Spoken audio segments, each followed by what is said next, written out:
Hello friends, welcome to Rishi's kitchen. તો આજે હું તમારી સાથે શેર કરીશ સુરતના ફેમસ ટામેટાના ભજીયા, જે ખાવામાં ખૂબ જ ટેસ્ટી લાગે છે। સ્પેશિયલ વરસાદની સિઝનમાં ખાવાની ખૂબ જ મજા આવે છે। તો ચાલો બનાવવાનું શરૂ કરીએ। ટામેટાના ભજીયા બનાવવા માટે સૌથી પહેલાં ટામેટા પર લગાવવાની ચટણી તૈયાર કરીશું।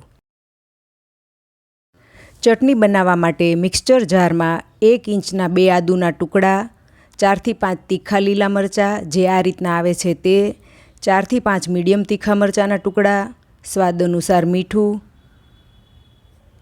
1 ચમચી શેકેલું જીરું પાવડર,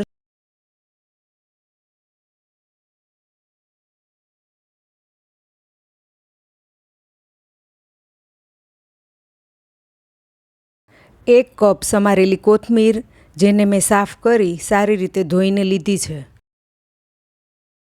જો તમે લસણ ખાતા હોવ તો 8 થી 10 કળી લસણની લઈ શકો છો।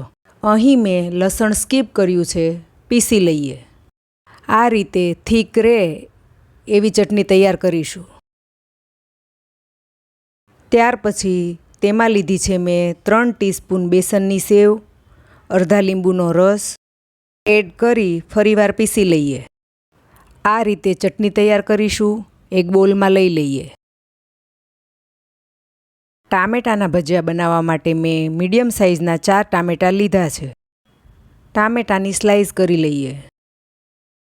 સ્લાઈસ થોડી થીક રહે એ રીતે કટ કરીશું।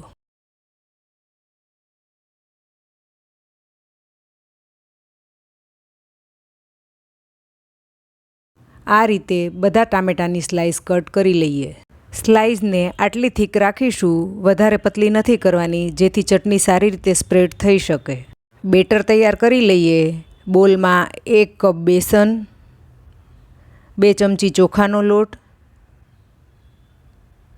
સ્વાદ અનુસાર મીઠું મિક્સ કરી લઈએ।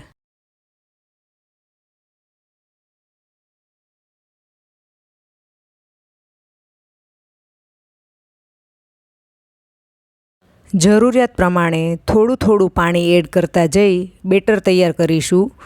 એકસાથે પાણી એડ નહીં કરીએ। બેટર આ રીતનું તૈયાર કરીશું। બેટરમાં 1 ટીસ્પૂન હિંગ, અડધી ટીસ્પૂન અજીમા હાથ વડે મસળી એડ કરીએ। મિક્સ કરી લઈએ।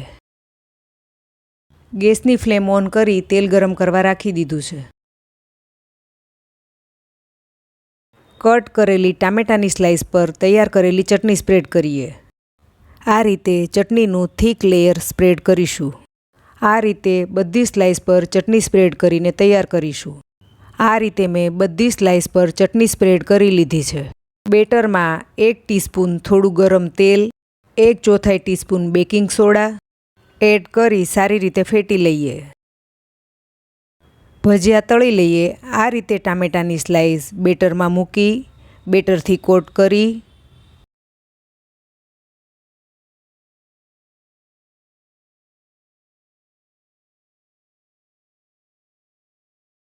આ રીતે બધી ટામેટાની સ્લાઈસ ગરમ તેલમાં તળી લઈએ।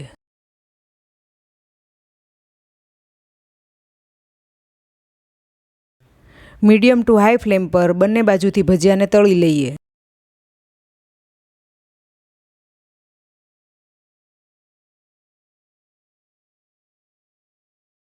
ભજીયા તળાઈ ગયા છે, પ્લેટમાં લઈ લઈએ।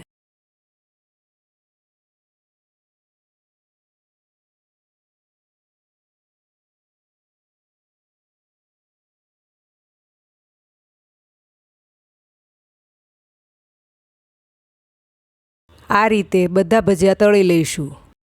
ભજીયા સર્વિંગ માટે તૈયાર છે, સર્વ કરીએ। તો ફ્રેન્ડ્સ, વરસાદની સિઝનમાં સુરતના ફેમસ ટામેટાના ભજીયાની રેસીપી જરૂરથી ટ્રાય કરજો અને મને કમેન્ટમાં જણાવજો કે કેવી લાગી।